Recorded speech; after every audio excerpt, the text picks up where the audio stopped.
Complete ancient history revision through UPSC PYQ, जिसमें 2 lecture already आ चुके हैं। तीसरा लेक्चर है topic prehistoric to modern age में। तो ये कुछ डिटेल मेरे बारे में आपको मालूम ही है, इसलिए आगे बढ़ते हैं। लेकिन लास्ट पॉइंट पे ध्यान दीजिएगा कि अगर आपको या फिर आपके किसी भी भाई बंधु सखा मित्र को पर्सनल काउंसलिंग की जरूरत है तो जो चैनल का डिस्क्रिप्शन है उसमें एक लिंक मिलेगा आपको, उसको फिल आउट कर सकते हैं आप।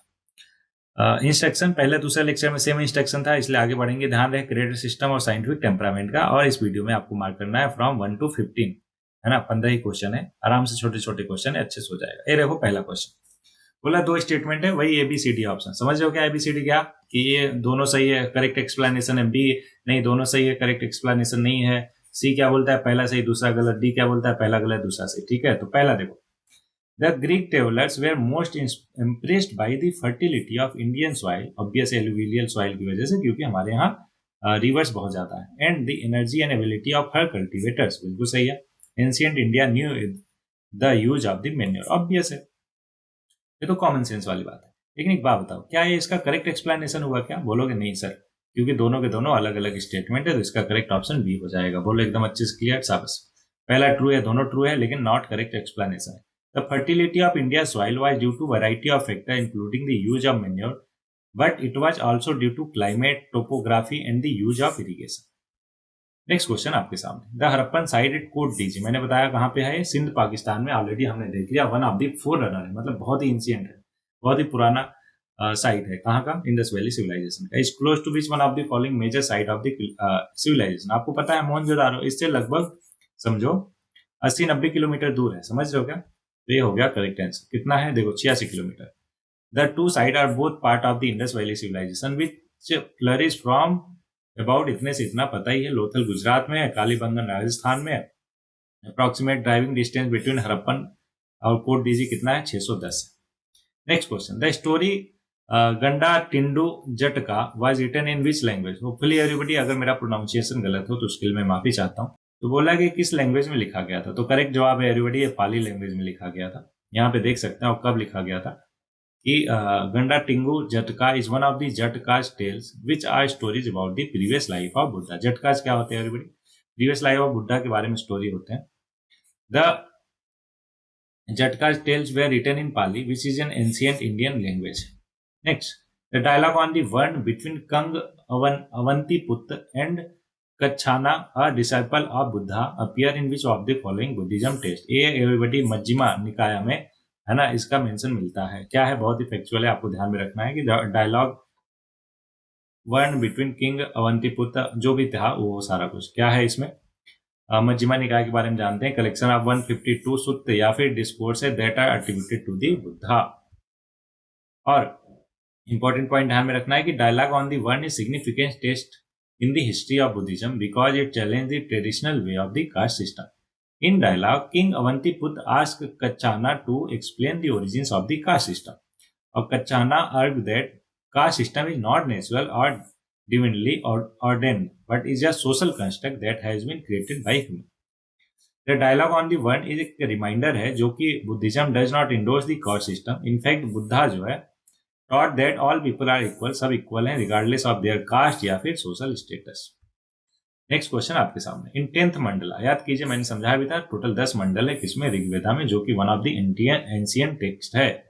Which one of the following hymns reflect upon the marriage ceremony? तो ये सूर्य सुक्ता जो है ये रिफ्लेक्ट करता है मैरिज सेरेमनी को। ध्यान में रखना है, फैक्चुअल स्टेटमेंट नॉलेज है everybody. Rigveda is recognised as the oldest religious text in the world, ना केवल India, consisting of 10 mandalas. The 10th mandalas contain 191 hymns and among them is the Surya Sukta, एक hymn that reflect upon marriage ceremony. Important point और ध्यान में रखना है कि first testament of Mankind क्या? ऋग्वेदा।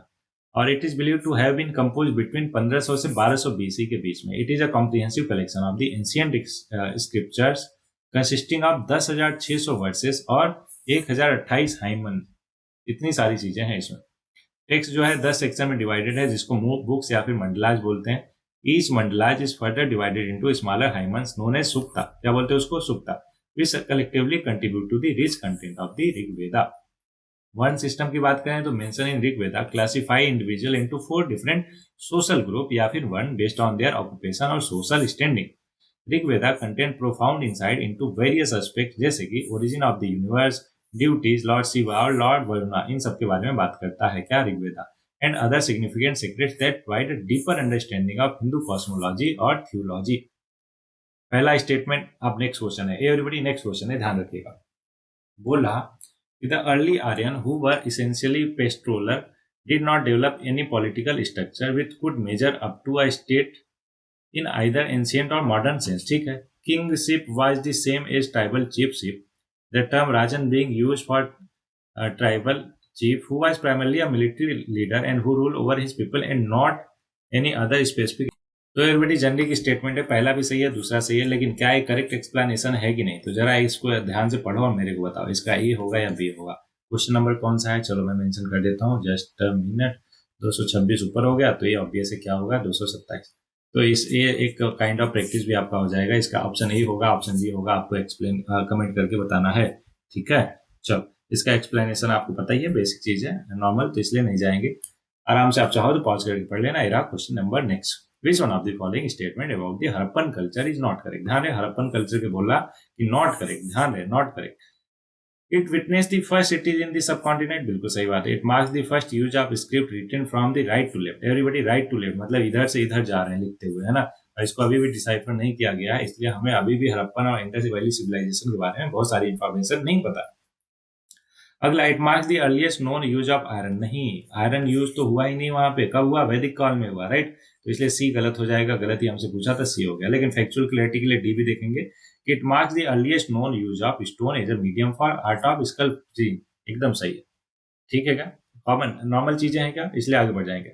चाहो तो आप पढ़ सकते हो, वही सारी चीजें हैं बेसिक जो अभी तक हमने बाकी लेक्चर में देख लिए हैं, है ना। तो आगे बढ़ते हैं। बोला consider the following statement about Harappan cities, ठीक है। दो स्टेटमेंट है, करेक्ट हमें बताना है। Roads were not always absolutely straight and not always cross one another at right angle, बिल्कुल। एक बात बताओ, आप ये सुना होगा कि हाँ रोड एक दूसरे को राइट एंगल पे कट करती है, लेकिन ये देखो नॉट ऑलवेज बोला है ना, तो जरूरी थोड़ा ना कि हमेशा राइट एंगल पे ही कट करती हो। हाँ राइट एंगल पे कट करती हुई बहुत सारी रोड मिली, लेकिन कुछ रोड ऐसी भी थी जो not always cut absolutely straight जो नहीं थी, और not always cross one another at right angle. बोलो क्लियर हुआ क्या, इसलिए पहला स्टेटमेंट सही होगा। दूसरा, a striking feature is the uniformity in the average size of the brick for the house and for city's wall, बिल्कुल सही है एवरीबॉडी। क्या है, average size of the brick मिला था, है ना। तो पहला और दूसरा बिल्कुल सही हो जाएगा, तो ऑप्शन सी हो जाएगा। ऐसा लगता है उनके पास कोई मेजरिंग टूल था जिसकी वजह से एवरेज साइज ऑफ ब्रिक जो है मोर और लेस सिमिलर थे, है ना। अब देखो, Harappan sites were well planned with a grid system of street that intersect at right angles, however the roads were not always absolutely straight and there were some deviation from the grid system. For example, road in Mohenjo-daro sometimes curved around public building, मतलब अगर यहाँ पे public building है तो इस तरीके से curve हो रहा था रोड बहुत जगह पे। अदर इंपॉर्टेंट फीचर, दूसरा करेक्ट है ना, बेसिक चीज है। और ये देख लेते हैं, साइज क्या था, 7 inch by 14 inch by 2 inch, समझ रहे हो क्या, 7 इंटू 14 बाई 2, आप समझ सकते हो। इसका मतलब विड्थ हो गया, लेंथ हो गया, हाइट हो गया, डेप्थ हो गया। नेक्स्ट, दो स्टेटमेंट बताना है कौन करेक्ट कौन गलत। King Ashoka abolish capital punishment and disbanded his army, बिल्कुल गलत, ऐसा कहीं पे भी नहीं मिलता है कि उसने कैपिटल पनिशमेंट को अबॉलिश कर दिया था और अपनी आर्मी को डिसबैंड किया था, दोनों के दोनों गलत है ना। पहला स्टेटमेंट गलत, आंसर आ गया, आंसर कौन सा, पहला गलत दूसरा सही, तो ऑप्शन सी हो गया करेक्ट आंसर। अगला, after Kalinga war Ashoka was remorseful and became a Buddhist, बिल्कुल सही है। अभी ऊपर हमने किसी न किसी स्टेटमेंट में देखा था कि कलिंगा वार कब था, 262 बीसी में था, 262 बीसी 261 बीसी, है ना। उसके बाद वो इतना ज्यादा दुखी हो गया, इतना ज्यादा दुखी हो गया कि उसने बहुत ज्यादा दुखी होके, है ना, वो बुद्धिज्म को एक्सेप्ट कर लिया, ठीक। आप देख सकते हैं, ट्रेमेंडस लॉस ऑफ लाइफ और deeply affected Ashoka, he was remorseful about the devastation caused by the war and the suffering it inflicted on the people. It was after this war that Ashoka embraced Buddhism और dedicated himself to principle of non violence, compassion और moral governance. बोलो हाँ। और पहला तो common चीज है कि गलत क्यों है, क्योंकि Ashoka did not embrace Buddhism और promote non violence, there is no historical evidence to suggest that he abolished capital punishment या फिर disband his army. Ashoka maintain a well organised army throughout his region, even जब उसने non violence को accept किया तब भी वो army को मेंटेन करके रखता था। नेक्स्ट है, which one of the following statement about ancient Indian mahajanapadas is not correct, is correct. ध्यान, करेक्ट पूछा हमसे। All Mahajanapadas were oligarchy where power was exercised by group of people, बिल्कुल गलत है एवरीबॉडी। क्यों? क्योंकि सारे के सारे ओलिगार्कीज नहीं थे, right.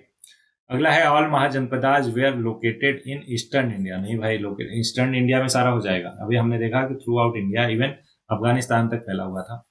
Know army was maintain. भाई था, बिल्कुल आर्मी बहुत सारे लोगों के पास, स्पेशली मगध के पास, है ना। बुद्धिज्म और जैन टेक्स लिस्ट 16 महाजनपद। अब भी ऐसे पहला दूसरा तीसरा गलत है तो करेक्ट कौन सा होगा? चौथा ही होगा, बोलो हाँ ना। तो 16 जनपद पढ़ते आ रहे हो बचपन से, तो बिल्कुल करेक्ट है क्या? 16 जनपद। Next question. अच्छा, एक्सप्लेनेशन आप चाहो तो पढ़ सकते हो, जेनरिक चीज है ऑलरेडी, बार बार हमने देखा है, दैट्स वाई उसको हम डिटेल में नहीं जा रहे हैं। अगर आप चाहो तो एक बार अच्छे से देख सकते हो, पढ़ सकते हो। नेक्स्ट है the fourth Buddhist council was held in Kashmir under the leadership of. कितनी बार हमने पढ़ लिया कि fourth Buddhist council first AD में, to be precise 21st AD में, है ना, फर्स्ट सी में एवरीबॉडी, फर्स्ट सेंचुरी सी में, और एग्जैक्ट 72 एडी में कहाँ पे? कश्मीर में कनिष्क ने करवाया था, राइट। तो सारा कुछ कर लिया हमने कई बार, राइट। एक क्वेश्चन आई थिंक रिपीट हुआ दो बार, तीन बार। ओके, अच्छा बाकियों के बारे में पढ़ लेते हैं। पहला Buddhist council take place shortly after the passing of Gautama Buddha around 483 BC in Rajgir, the capital of Magadha kingdom.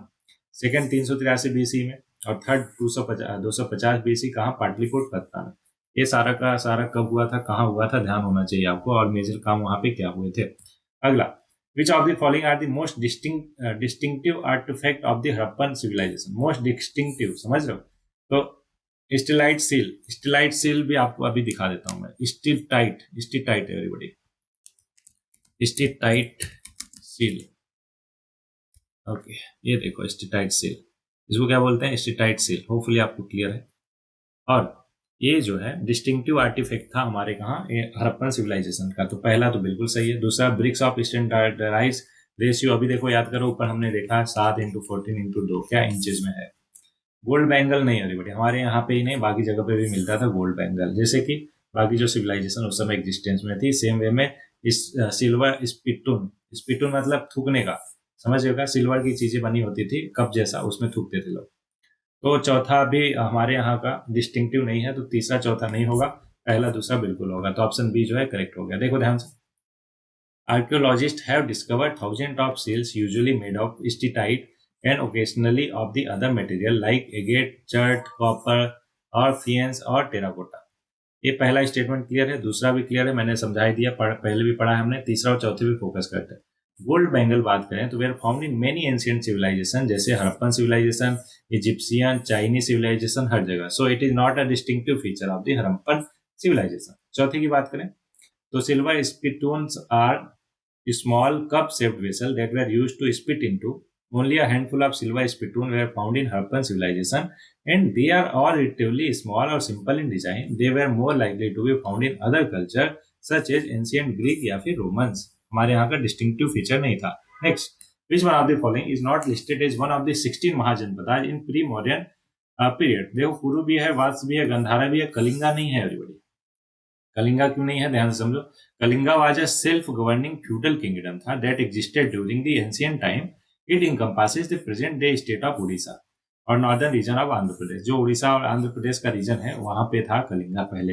अब 4th सेंचुरी बीसी में 16 महाजनपदाज थे, उनके नाम कुछ इस प्रकार हैं: काशी, कुशाला, अंग, मगध, वज्जी, मल्ला, छेदी, वत्स, कुरु, पंचाला, मत्स्य, सूर्यसेन, अवंती, गंधारा, कंबोजा और असाका।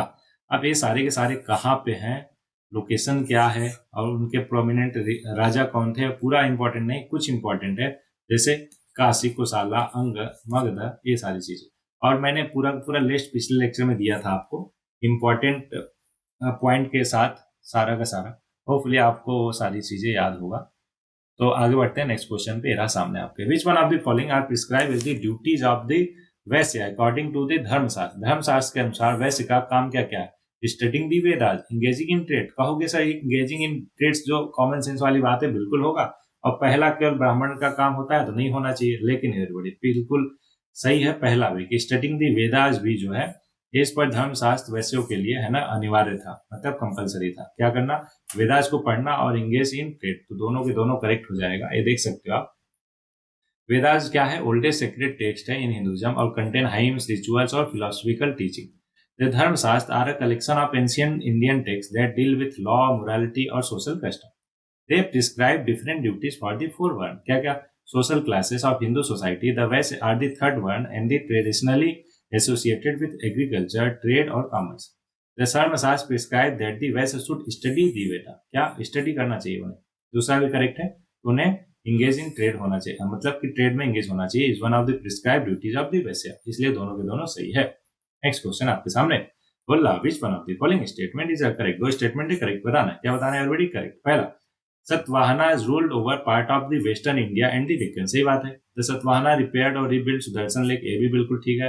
अच्छा, सतवाहना का कौन सा, सॉरी माफ कीजिएगा एवरीबडी, सतवाहना नहीं थे वो, है ना.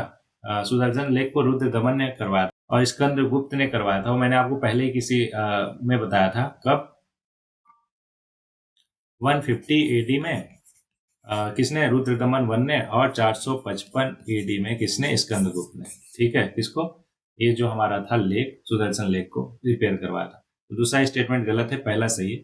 तो Satavahana were a dynasty that rule a significant portion of western और and Deccan region. They emerged in the 1st century BC and their empire extended from present-day Maharashtra or Andhra Pradesh to the part of Madhya Pradesh, Karnataka or Gujarat. Their capital was initially located at Pratisthana, modern-day Paitan. आज पैठन कहाँ पे? औरंगाबाद. औरंगाबाद आप देख रहे हो, छत्रपति संभाजी नगर अभी इसका नाम हो गया है, तो वहाँ पे पैठन है वो जगह. तो प्रतिष्ठान उसको बोलते थे पहले. उनका कैपिटल था किसका? सतवाहना का. अगला दूसरा स्टेटमेंट गलत है. क्यों? क्योंकि 150 एडी में साका रूल है. रुद्र दमन वन क्या था? साका रूलर था, ना कि सतवाहना रूलर. ओके. और 415 से 455 एडी में स्कंद गुप्त ने क्या किया था? उस सुदर्शन लेक का रिनोवेशन करवाया था, रिपेयर करवाया था. होपफुली आपको बहुत अच्छे से क्लियर होगा. अब इंपॉर्टेंट टिप ध्यान में रखना है. Rudradaman inscription at Junagadh provide a historical account of the renovation taken on the Sudarshan lake, originally constructed by the renowned Mauryan empire Chandragupta Maurya in 4th century BC. Sudarshan lake को बनवाया किसने था? 4th सेंचुरी एडी में चंद्रगुप्त मौर्य ने बनवाया था. उसको पहले किसने रिपेयर कराया? सुदर्शन लेक रुद्र दमन वन ने करवाया. कब? 150 एडी में. फिर किसने कराया? स्कंद गुप्त ने. कब? 450 के लगभग. तो एवरीबॉडी, इस लेक्चर में बस इतने ही थे क्वेश्चन. आई होप कि आपको एक एक क्वेश्चन बहुत अच्छे से क्लियर होगा, कहीं पे कोई भी डाउट कोई परेशानी नहीं होगा.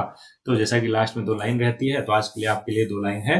कन्फ्यूशियस का कहना है कि it is better to light a candle than to curse the darkness. तो जो अंधेरा है, अंधकार है, नेगेटिविटी है, उसको ब्लेम करने से बेहतर है कि आप एक छोटा सा होप का दिया जलाओ, लेकिन बेहतर बनने का, है ना, वेस्ट करने का दिया जलाओ. ठीक. और जीवन में आगे बढ़ो. तो एवरीबॉडी, इन्हीं शब्दों के साथ इस पर्टिकुलर लेक्चर में इतना ही. होपफुली आपको सारा कुछ क्लियर हो. कहीं पे कोई डाउट, क्वेरी, परेशानी अगर है तो कमेंट बॉक्स करो, अपन डिस्कस करेंगे, उसको क्लियर करेंगे. और मिलते हैं नए वाले लेक्चर में जिसमें नया टॉपिक स्टार्ट होगा. तब तक के लिए पढ़ते रहिए और आगे बढ़ते रहिए.